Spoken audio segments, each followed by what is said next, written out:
Thought about starting tonight with a foot race because that worked out really well this morning.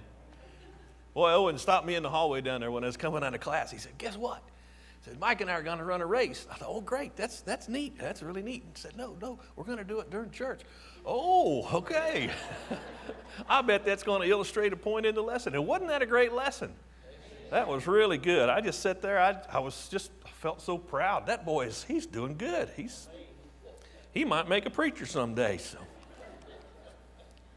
that's the thing that used to be the joke. They'd tell us in preacher school. So people are going to tell you, one of these days you're going to be a really good preacher. And then there comes a time when it goes from being told one of these days you're going to be a really good preacher, they're going to start saying, "I remember when you were a really good preacher." Well, I think Mike's there. I think he's doing a great job.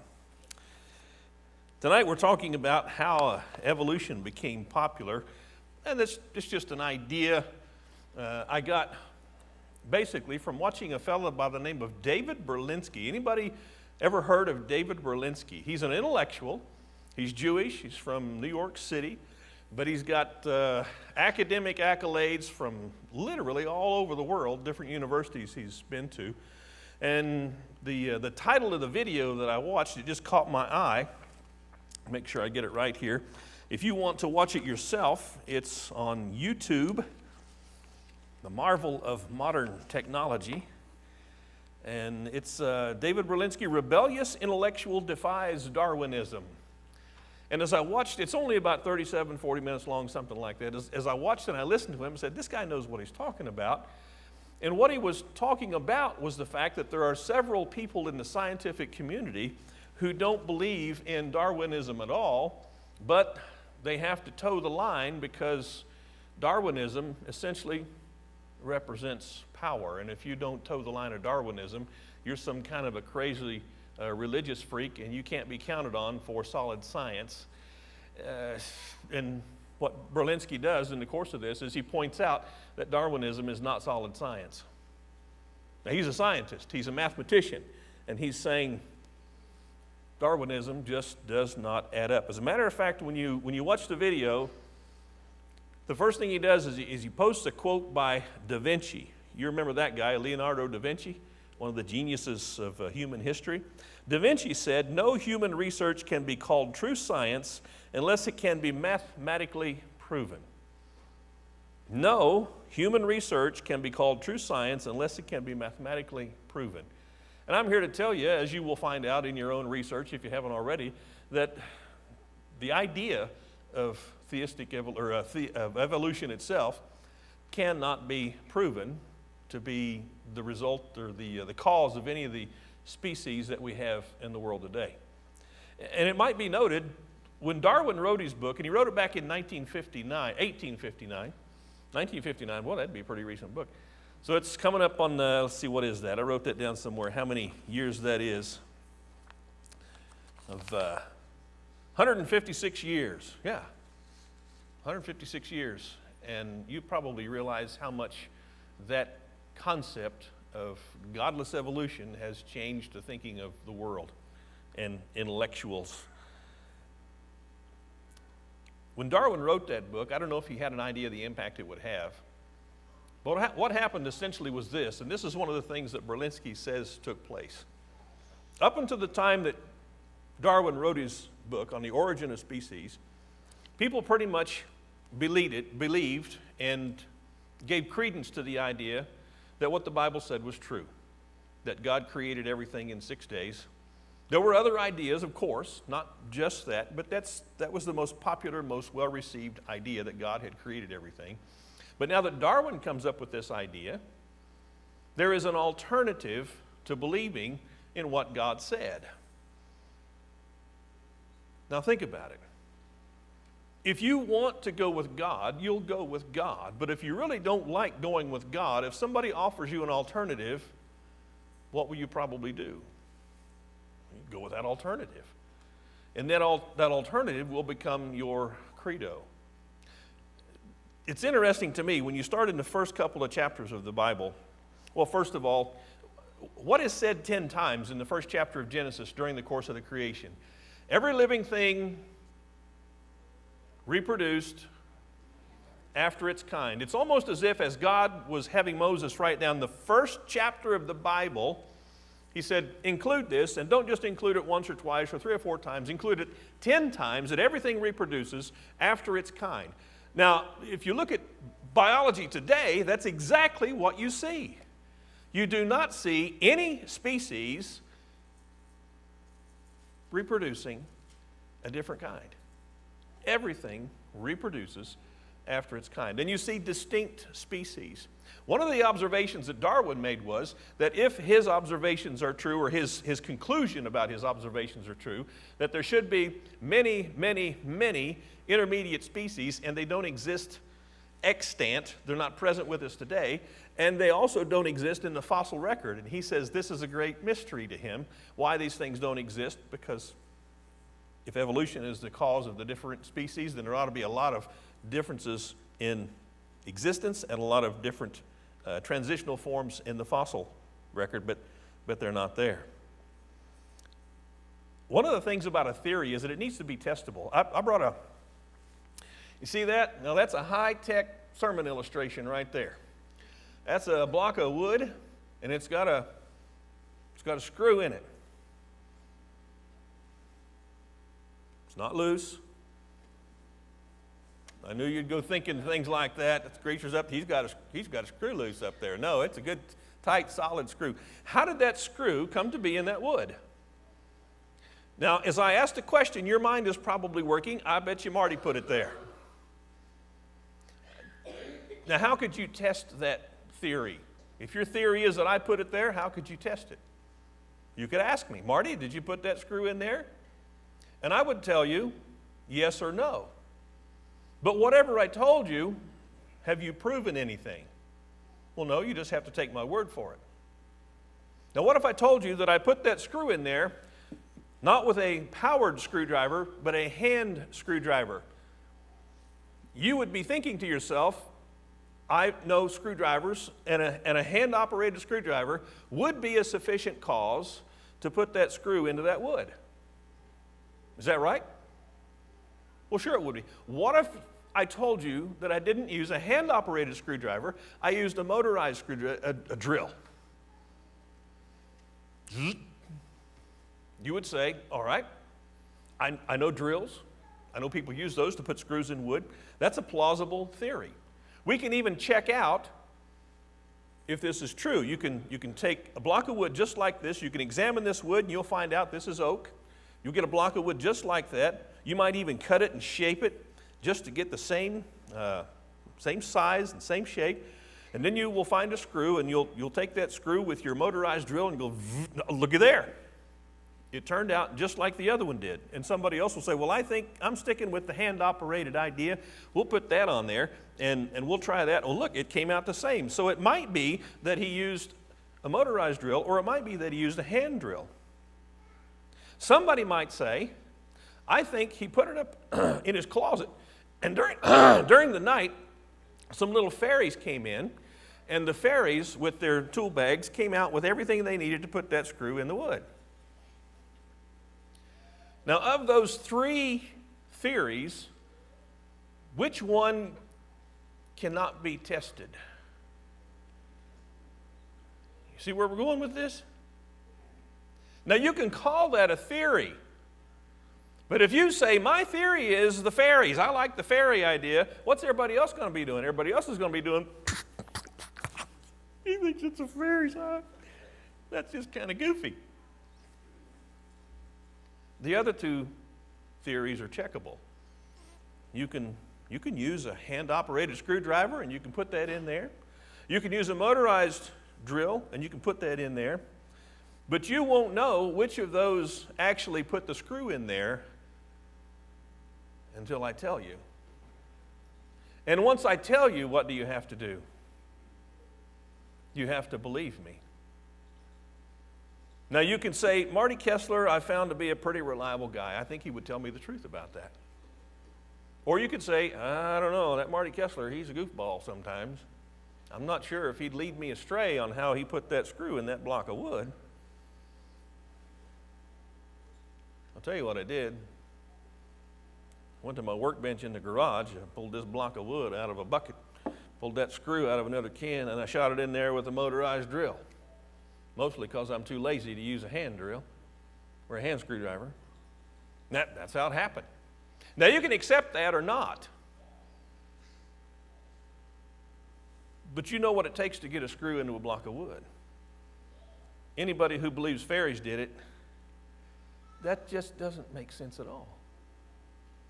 Because there's no way to test that theory. As a matter of fact, you can't find any fairies to talk to. You can't find any fairy evidence. Fairies are a thing of mythical imagination. You know what the Greeks and the Romans did? When it thundered outside, they said, why in the world is there thunder? Well, there must be somebody up there creating that thunder. And so they came up, and I know this is a gross simplification, but they came up with this idea of the gods.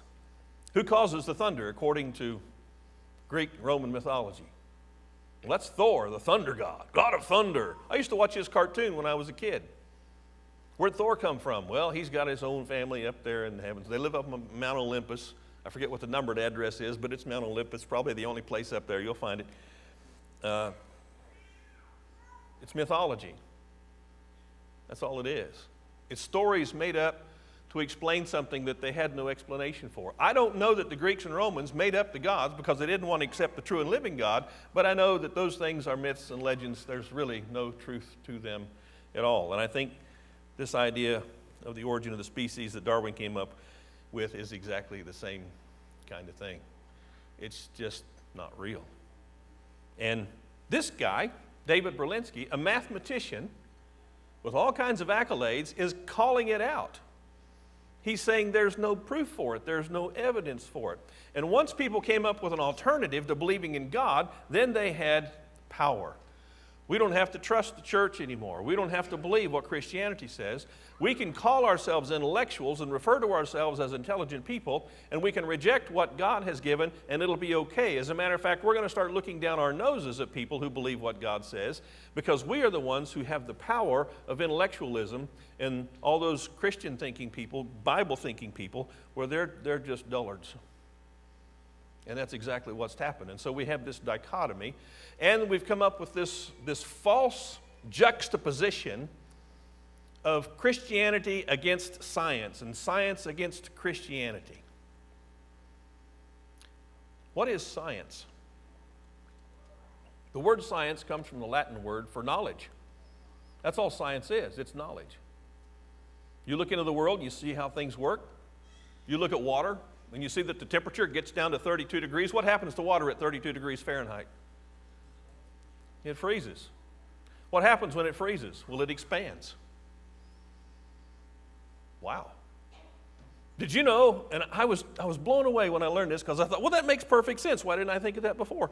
Why doesn't the ocean up in the Arctic freeze all the way down to the bottom? Water cannot freeze if it's under enough pressure. Because for water to become ice, it has to be able to expand. And if that water's under enough pressure, it won't expand and it won't become ice. It remains liquid. Oh, that's fascinating.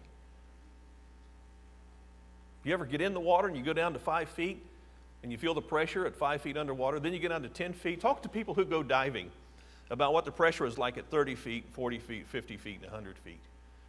The farther you go down in the water, the higher the pressure gets and the more difficult it is to breathe, because you got pressure against your lung. That's why water doesn't freeze below a certain depth. I thought, well, that's science. That's knowledge. You can test that. You can look at that finding and you can say, this is something we can examine. And we can figure out if this works or not. But this evolution thing, you can't do that with evolution. And yet it's become like a sacred cow. Because you're not allowed to criticize evolution in intellectual circles. Because if you do, you're an idiot. You're a goofball. And one of the things that Berlinski points out, and I really appreciated this and what he had to say, why is it that in American society, where you're free to think and say anything, why is it that it's been relegated to foolishness to have any, any criticism of evolution whatsoever? Why aren't intellectuals allowed to talk about that? Why people get blackballed for talking about that? Now, talking about math, let's just consider a few things. Do you remember the first Jurassic Park movie? I love that movie. The only thing I didn't like about that movie was, listen, we got guns that can take out dinosaurs. That wouldn't be a big deal. You talk about a 50 caliber armor-piercing round or a high explosive, boom, hey, took that T-Rex's head right off. It'll happen. It can happen. But anyway, I don't mean to talk about that. But at the end of the movie, do you remember the end of the movie? They're flying away in a helicopter, and it was Goldblum, Jeff Goldblum. Is that his name, Jeff Goldblum? He's looking at the birds. Why is he looking at the birds? Because according to evolution, the dinosaurs became birds.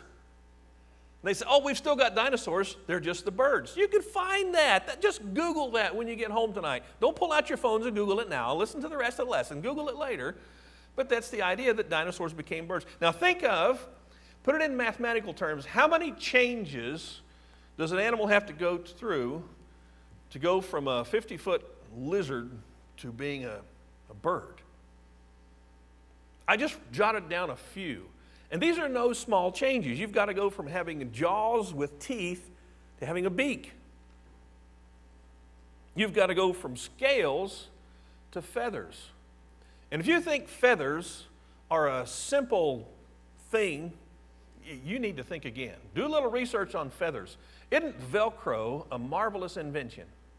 I think Velcro is marvelous. Now, why do you mention Velcro, Marty? You look at feathers and the way they're designed. It's got exactly the same kind of hook and eye feature that Velcro has. It's a very natural Velcro. God made feathers so that you take a feather, a full feather, and you ruffle it a little bit. You can do that. And then you kind of smooth it over, and it goes right back to its original shape. If you don't break anything, and even sometimes after you've broken and you've put bends in those feather follicles, it'll go right back. Why is that? Because it's got that Velcro-like hook and eye fastening system built into it. Now you tell me, how in the world do you get the genetics to go from a scale to a feather?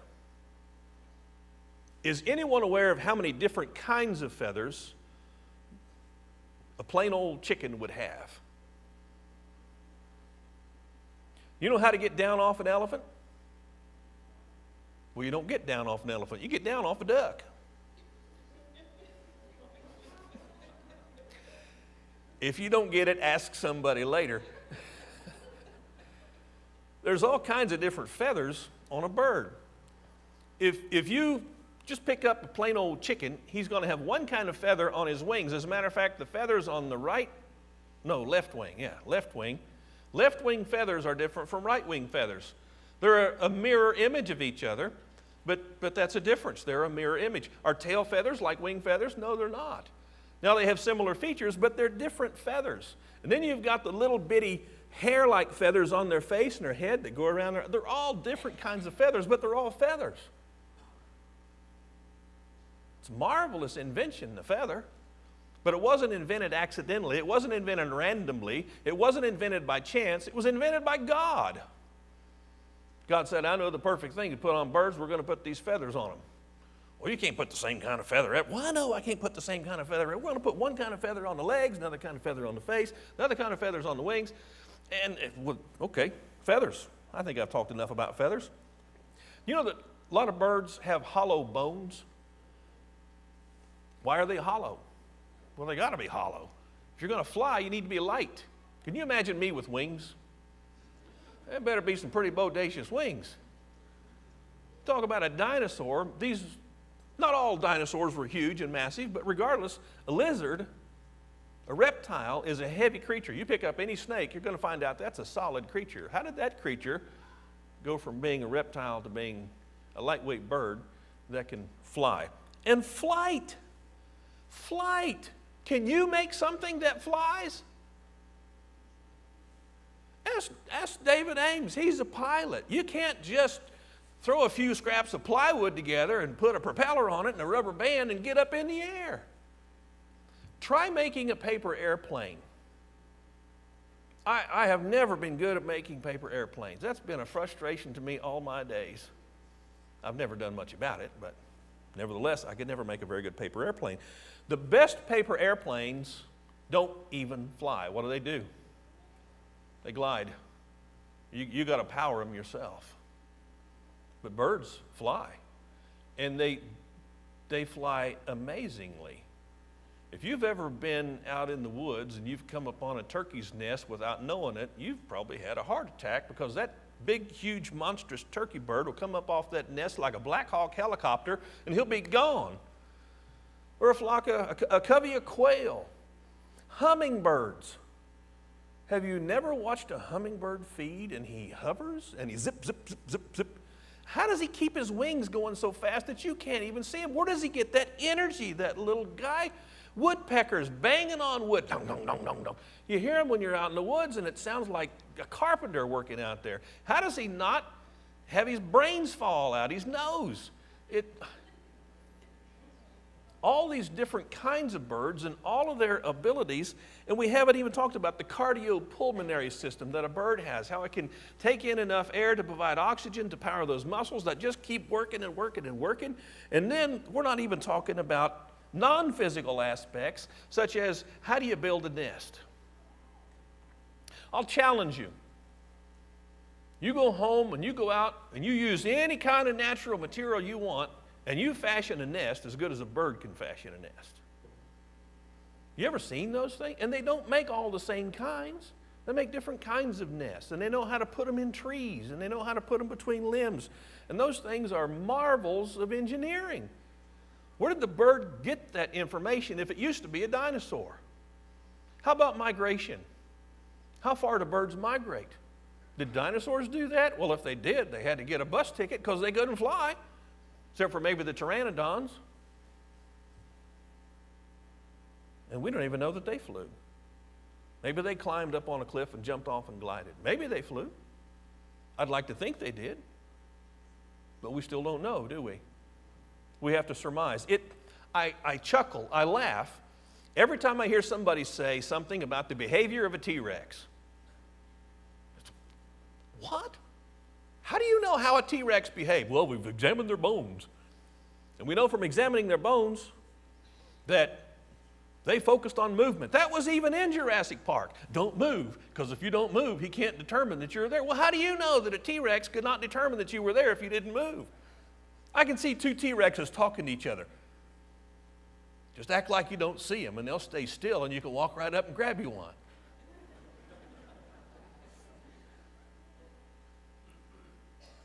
All this stuff is speculation. And it's not even speculation based on solid evidence. It's just speculation. And when you start looking at all these differences that have to take place, you start thinking about the mathematics involved. You'll hear sometimes people who are in favor of evolution talk about how mutations were the vehicle through which things change from one form to another, because there's no way, there's no mechanism in nature, in biology, in life, anywhere we can find how you can get new genetic information. Now, you can eliminate genetic information. That's what you do when you breed certain kinds of animals. If you want to breed a certain kind of dog, you're not breeding anything into it, you're breeding things out. You're eliminating characteristics of other dogs that you don't want in your dog, and that's all you can do. You cannot breed in new information. You're stuck with what you've got. Where don't let new information come from for a dinosaur to turn into a bird? Or for something that lived in the ocean to come out of the ocean, or for something that lived on land to go back into the land. You talk about the mathematics involved, it boggles the mind. And after a while, you just lay your pencil down and say, this is an impossibility. Two things that Berlinski talked about, I thought this was pretty good. He talked about turning a cow into a whale. And I'm not exactly sure where he came up with that idea, but after he talked about turning a cow into a whale and all the changes you need to make to get a cow to become a whale and live in the water, go from living on land to living in water, he talked about what changes would you have to make if you were just going to take a car and turn it into a submarine. Think about that. What would you do to turn a car into a submarine? Now, mathematics would be involved. You have so many changes that have to be made, and probably after making a certain number of changes, and you say, okay, we've got a plausible submarine car here, you put it in the water, what's the first thing you're going to find out? Oh, we didn't realize we needed to make this change, and that change, and this change, and that change. That's the way things work. Well, what happens to the car in the process of the first test?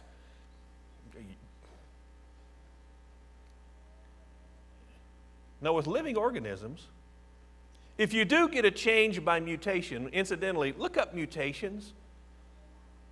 I'll dare you to find a mutation that's positive and helpful to the organism. Almost all mutations, without exception, and I just don't know of any exceptions, they're harmful to the organism. You start changing things in a living creature, it's not likely you're going to make an improvement. It's very likely you're going to do something that hurts it. But when you make all those changes, what do you wind up with?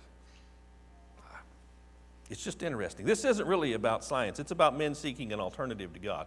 When you look at what Paul wrote about Eve, this is 1 Timothy chapter 2.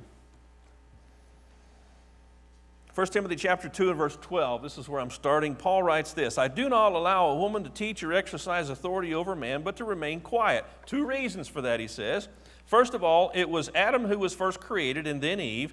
And the second reason is, it was not Adam who was deceived, but the woman being deceived fell into transgression. So Eve was deceived. How was she deceived? Well, we know what happened. She knew what was right, what was wrong, what God had said, but I don't know that she had any deep knowledge of good and evil, because that was the fruit that was the temptation, the tree of knowledge of good and evil. The devil comes along and he gives her some new information. Here's an alternative way of thinking. Has God said that you shall not eat of the tree of knowledge of good and evil? Oh yes, God has said we shall not eat from it, because the day we eat from it, we'll surely die. And the devil says, oh, you won't die. Now, normally we think of that as a lie. That is a lie, but Eve did not recognize it as a lie. She recognized it as an alternative way to think. Oh, here's another way to think about this. She saw the fruit. Do you remember what it said about what she thought when she saw the fruit? It was desirable. It was a beautiful thing to behold. And it would make her wise. There were things about that fruit that caused her to want that fruit. Now, here's where we get into trouble. Our desires can easily set us up for deception. That's what happened with Eve. Her desires set her up for deception. She desired that fruit, and the devil said, here's an alternative way to think. You won't die when you eat that. As a matter of fact, you'll get smarter, and you'll realize that God is not your best friend. Oh, there's an alternative way to think. I've got God's way of thinking over here, but now I've got a new way of thinking. And she was deceived. What deceived her? What allowed her to be deceived? Her desires. If she didn't want the fruit, if she said, man, that's an ugly thing. I don't want that. Like our children do when we try to feed them vegetables. I don't like that. You haven't even tasted it. I don't care. I don't like it. I was never like that. But Eve was deceived, and her deception was based on what she desired. There's a lot of folks in the world that don't want to follow God. They have a desire to be free from that. And when an opportunity like evolution is presented, they latch onto it, and they get a death grip on it. And that's essentially what's happened in the hearts and minds of so many people. They haven't wanted to follow God. And it's just like when the people of Israel said to Samuel, we want a king. Why did they want a king? You go back to 1 Samuel chapter 8 and you read about it. It says they looked at the nations around them and they saw that all the nations had kings. And they said, we don't want to be different. We want to be seen as like all the nations, and so we need a king to be like the nations. What did Samuel think was happening? Samuel thought, oh, they're rejecting me. And Samuel goes to God with this, and what does God say? Samuel, they're not rejecting you. God said, they're rejecting me. Here's an alternative way to think. We've got God as our king. We've got God as our provider. We've got God to show us the way to go and take care of us. But you know, I'd kind of like to be free from that. Oh, look at those nations. They've got a king. That's a pretty good plan. That's a better plan than what we've got. If we had a king, we could be free. We could do what we wanted, or whatever they were thinking. It was an alternative way to think, and they gave way to their desires, and they demanded a king, and they got one. And that was the beginning of the downhill run for the nation of Israel. They wanted an alternative way to live, an alternative way to think, an alternative way to believe that would free them from the shackles of God. Have you read the second psalm? I hope you're familiar with the first psalm. The second psalm is almost an antithesis to that. Let's just read the first 6 verses of Psalm 2. Why are the nations in an uproar and the peoples devising a vain thing? The kings of the earth take their stand, and the rulers take counsel together against the Lord and against his anointed, saying, let us tear their fetters apart and cast away their cords from us. He who sits in the heavens, what does God do? It says he laughs. He scoffs at them. And then he will speak to them in his anger and terrify them in his fury, saying, but as for me, I have installed my king upon Zion, my holy mountain. Why do the nations rage? The heathens imagine a vain thing because they don't want to be under God's authority. And so they come up with their own plan. And God laughs. He laughs and then he scoffs. And that laughter and that scoffing turns to anger. And the punishment comes. Just like we do sometimes when we're talking to somebody else and they come out of the blue with some crazy idea. We go, what are you talking about? You're not serious. And we find, oh, you are serious. Our desires will set us up for temptation and failure. Set us up for deception. I've seen it happen. I've talked to people. They're in a marriage and the marriage isn't going very well, and one of the things that you'll hear from people in marriages that aren't going very well is, I know that God wants me to be happy. Now, where's that come from? You got a book, chapter, and verse for that? God says, thou shalt be happy. What God really teaches us is, thou shalt be faithful. Thou shalt be righteous. Thou shalt be virtuous. But we say, God wants me to be happy, so we come up with an alternative way of thinking, and that alternative way of thinking says, well, here's somebody else over here who will listen to me. I can talk to them, and I can develop a relationship. And that's okay, because I'm not really being unfaithful to my wife or to my husband. I'm just having a friendly relationship with this person, and it's really helping me spiritually. This is what we do. If you don't think you can justify doing what you want to do, just try dieting for a week. You go on a fast. You go on a fast, and it's fine. You say, I'm going to fast for a week, so I'm going to eat a meal first. And after you eat that meal and you're satiated and you're full, it's easy to say, now we're going to fast. And then a couple days later, you go, man, I sure am hungry. You know what it's like when you haven't been around food for a long time and you come into your kitchen and you're looking for something to eat? What do you eat? First thing you find that's edible, you're not picky because you have a desire, and those desires set you up not to be judicious about what you do. You just want to satisfy your desire, and so you start eating things that you know, I probably shouldn't eat that. I really ought to wait for a good meal, a healthy meal, but I'm going to eat this, whatever it is, because I can eat that right now. We do that same kind of thing, and I think people, that's why evolution has become popular. Jesus told parables. He told parables, for example, in Luke 19,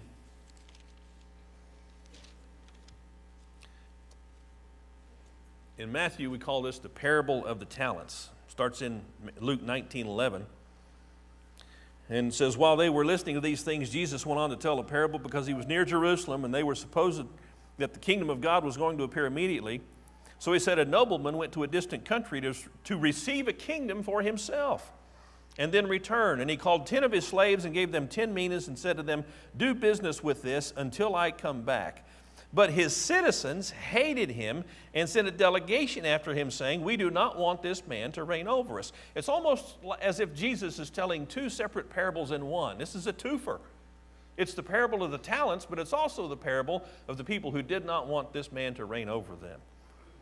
Well, after he gives us that thought, these people don't want him to reign over him. He goes back to the talents and he explains how he settled up accounts with those with whom he gave the talents. And then he gets down to the end of this parable in verse 27, It says, but these enemies of mine who did not want me to reign over them, bring them here and slay them in my presence.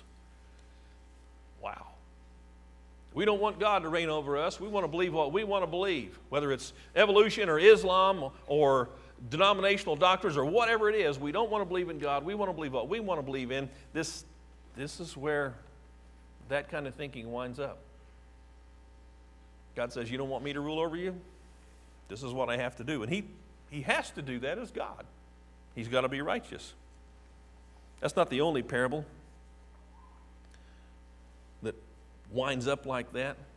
There are others. But if you read those parables, start looking for that about folks who reject Jesus.